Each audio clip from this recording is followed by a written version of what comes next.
जय हो दोस्तों। ईश्वर का आशीर्वाद दया सब पे बनी रहे। आपका बहुत बहुत शुक्रिया। मेरे वीडियो को आप पसंद कर रहे हैं, मेरी बातों को आप पसंद कर रहे हैं। आज मैं कुछ लोगों की बातों का जवाब देना चाहूँगा जो लोग कुछ कमेंट लिख रहे हैं। उसमें एक है जिसने ये लिखा है कि क्या है गाड़ी में बैठ के आप भगवानों की बातें कर रहे हैं। मैंने कल एक वीडियो गाड़ी में बैठ के बनाया था, अवसर नहीं मिल पाया था तो बिजी था, तो मैं जा रहा था। मैंने भाई उसका बहुत बहुत शुक्रिया, उसने ध्यान दिया। तो मैं ये बताना चाहता हूँ, ईश्वर की बातें जहाँ जैसा वक्त मिले कर लेनी चाहिए। ईश्वर की बातें भक्ति करने के लिए किसी अवस्था विशेष के लिए अनुशासित नहीं किया गया है। ये तो कलयुग है, इसमें तो अगर आप नाम भी ले लोगे तो भी तर जाओगे। तो उनको मेरा यही कहना है कि ईश्वर की बातें करने के लिए, भक्ति करने के लिए अगर हम ये तय कर देंगे आप तभी करोगे तो फिर कभी नहीं कर पाएंगे। ये बातें 24 घंटे आपके मन में होती हैं, करने से नहीं होती। तो ऐसे ही कुछ लोग जो तारीफ कर रहे हैं उनका तो बहुत बहुत शुक्रिया,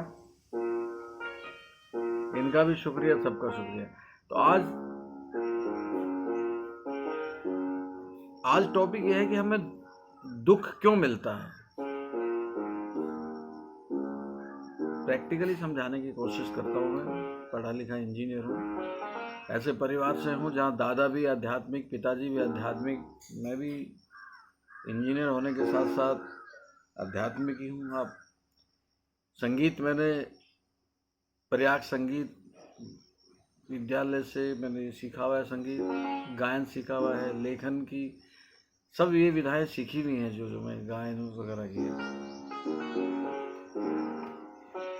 बहुत सारे गीत भजन लिखे हैं, बहुत सारे प्ले लिखे हैं, बहुत सारी कविताएं लिखी, बहुत सारा कुछ लिखा। लिखने के बाद काफ़ी पॉपुलर भी रहे वो अपने अपने स्तर पे। तो वो धीरे धीरे आपको पता चलेगा, बताऊंगा। तो परंतु अध्यात्म से कभी नहीं छोटा नाता। यही कारण है कि मैं आपके सामने अभी इस रूप में, अध्यात्म के रूप में हूँ। तो दुख का क्या कारण है कि हम कैसी प्रवृत्ति के हैं।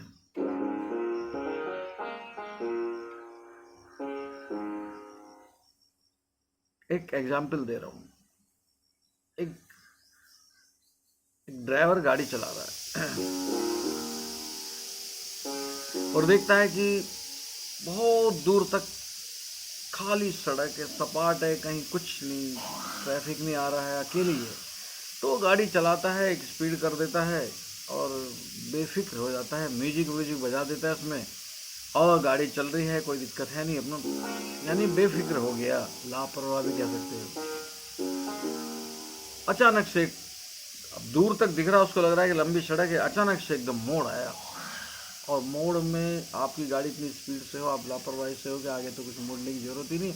अचानक से मोड़ में मोड़नी पड़े आपको, तो गाड़ी गिरेगी, आपको भी चोट लगेगी, राइट।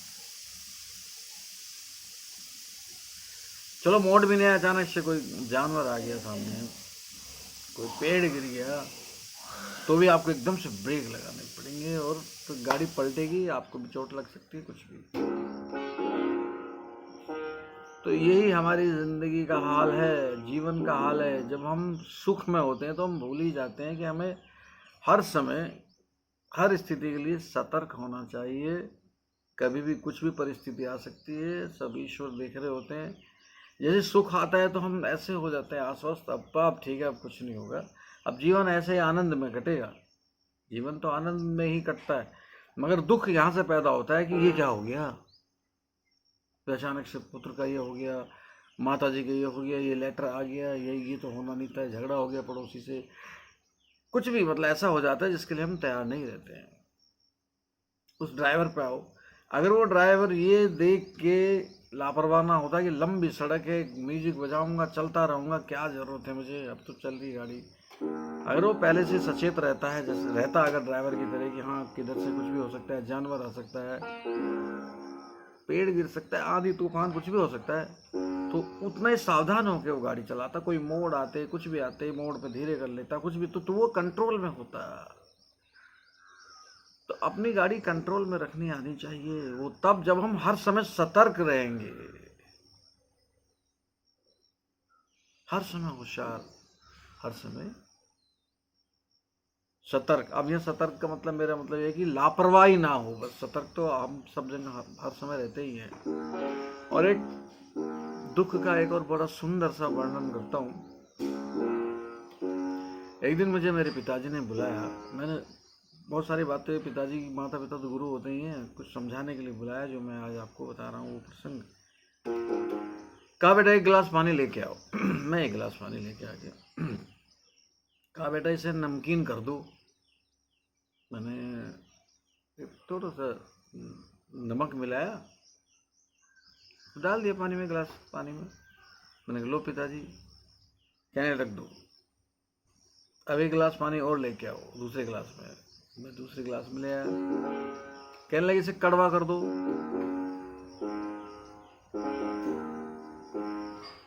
मैंने कहा कड़वा, तो मैंने कहा पिताजी कड़वाहट कहाँ से लाऊं, नीम में इस तरह की चीज़ें।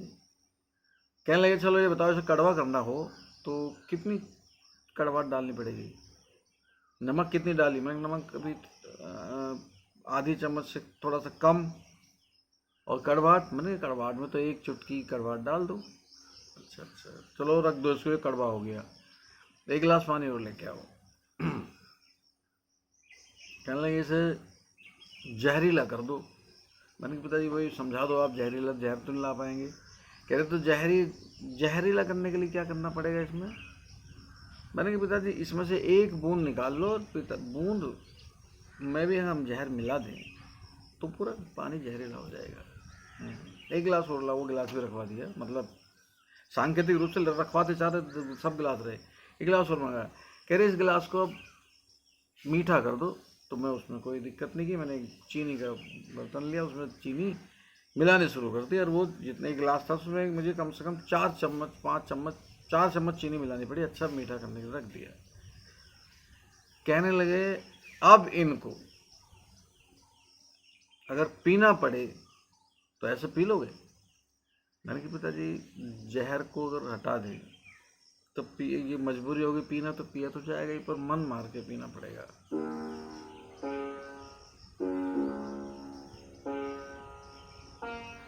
मैंने कहा पिताजी क्यों पूछा आपने। कह रहे बताऊंगा, पर ये बताओ मन मार के क्यों। मैंने कहा जो हम पीना चाहते हैं, जो मीठे का टेस्ट जो है, हर आदमी मीठा पीना चाहता है, तो कड़वा जहरीला नमकीन कौन पीना चाहता है। आदत तो हमें मीठा पीने की है, मीठे की सब चीज़ की। तो उन्होंने कहा चलो ठीक है, इसमें चीनी मिला के देखो, जो नमकीन किया उसमें कितनी चीनी मिलाओगे। मैंने कहा पिताजी जितने मीठा करने के लिए नॉर्मल मिलाइए उससे डबल मिलानी पड़ेगी, तब वो उसका नमकीनपन खत्म होगा। अच्छा कड़वे वाले में, कड़वे में और भी ज़्यादा है, क्योंकि कड़वा ज़्यादा, थोड़े से ज़्यादा फैल गया, जहरीले का तो जवाब ही नहीं है। मैंने कहा पिताजी बताओ इसको कहना क्या चाहते हैं। तो उन्होंने बताया मैं यही कहना चाहता हूँ कि कड़वी बातें, गाली गलौज, बुराई की एक बूंद जैसी कड़वाहट अगर आपने किसी की जिंदगी में भर दी, या अपनी जिंदगी में भर ली, तो पूरा जीवन आपका ऐसे ही कड़वा हो जाएगा, आप पे पिया नहीं जाएगा, यानी कि वो बिताया नहीं जाएगा। इसलिए कड़वी बातों से बचो, ना अपने जीवन में ना दूसरे। आप जब दूसरों के लिए अच्छा सोचोगे, मीठा रखोगे, सब चीज़ें, तभी आपके लिए भी वो वातावरण बनेगा और आपको मिलेगा। उन्होंने समझाया कि कड़वे पानी में आप कितनी भी चीनी मिला लो, मीठा नहीं हो सकता। अगर आपने किसी से कड़वा व्यवहार कर दिया तो आप ही को झेलना पड़ेगा, चाहे कितना भी अच्छा बात करते रहो आप, वो कड़वाहट तो रहेगी। फिर उन्होंने ये भी कहा कि जो नॉर्मल पानी में अगर आपने 4 चम्मच चीनी मिलाई थी, यानी पानी का 1/4, पानी के 1/4 हिस्से में उसमें मीठा किया था, तो कड़वाहट में आधा मीठा करोगे तो यानी कि अगर किसी के साथ आप 25% अच्छा व्यवहार करते हो तो कड़वाहट करने के बाद उसके साथ कम से कम 50% अच्छा व्यवहार करोगे तो भी कड़वाहट हटेगी नहीं। तो ऐसी बातों से बचो। आप वहीं के वहीं कंट्रोल करो ना, हमसे गाली ना निकले, किसी का अपमान ना हो, हम ऐसा आचरण न करें कि उसके दिल पर ठेस पहुंचे हो। कड़वा ऐसी कोई कड़वे लम्हे, नमकीन लम्हे जिससे जहरीले लम्हे ना दें, उन्हीं में झूठे धोखेबाज लम्हे, ये भी वही सब है। इन बातों से बचें जिन बातों से आपको कष्ट होता है दूसरों को भी होता होगा। तो आज का तो यही है, दुख का कारण हम खुद ही पैदा करते हैं। समझाया मैंने कि हम लापरवाही ना बरतें हैं अपनी ज़िंदगी को जीने में, और इस तरह का सकारात्मक ज़िंदगी जिएं कि हम कड़वे लम्हे पैदा ही ना करें दूसरों के लिए। तो जब हम चारों तरफ कड़वे लम्हे पैदा करेंगे तो हमें मिलेंगे वो, और पैदा नहीं करेंगे, मीठे लम्हे बोएंगे तो मीठे ही मिलेंगे। दूसरी एक और बात कह दूँ, आज थोड़ा लंबा हो गया। लोग ज़्यादातर क्या करते हैं, उम्र काट रहे हैं भाई, काट रही है ज़िंदगी उम्र। जो लोग उम्र काटते हैं ना, जो उनको ये पता ही नहीं होता कि ज़िंदगी में खुशियाँ कैसे आएंगी। देखो उम्र तो सबको काटनी पड़ती है, मगर उम्र काटने के साथ साथ उम्र काटते, अरे काट ली ना, रिश्तेदार का ध्यान रखा ना, पड़ोसी का ध्यान रखा ना, बच्चों का ध्यान रख रहे, किसी की फीलिंग का ध्यान नहीं, अपनी फीलिंग कर रहे हैं, बस काट रहे हैं। बस फसल बो दी, काट दो, हमें यही जन्म मिला है, ये नहीं होता है। आपको फसल काट रहे तो बोनी भी पड़ती है, ध्यान रखना पड़ता है किसी खेत में फसल बोनी है ताकि अगली फसल आए। तो ज़िंदगी काटी जाती है, मगर ज़िंदगी में अगर जीवन की बात करें, जो उम्र मिली है वो तो काटी जाती है, मगर उसमें ज़िंदगी बोई जाती है, प्यार बोया जाता है, जिससे अगली पीढ़ी, साथ में रहने वाली पीढ़ी में प्यार मिलता है। ये छोटे छोटे मंत्र हैं जो पिताजी, दादाजी, गुरुजी से हमने सीखे हैं, आपको धीरे धीरे बता रहा हूँ दोस्तों। आपको जैसा भी लगे कमेंट करके बताइएगा। बहुत बहुत शुक्रिया दोस्तों आपको। जय श्री कल की भगवान।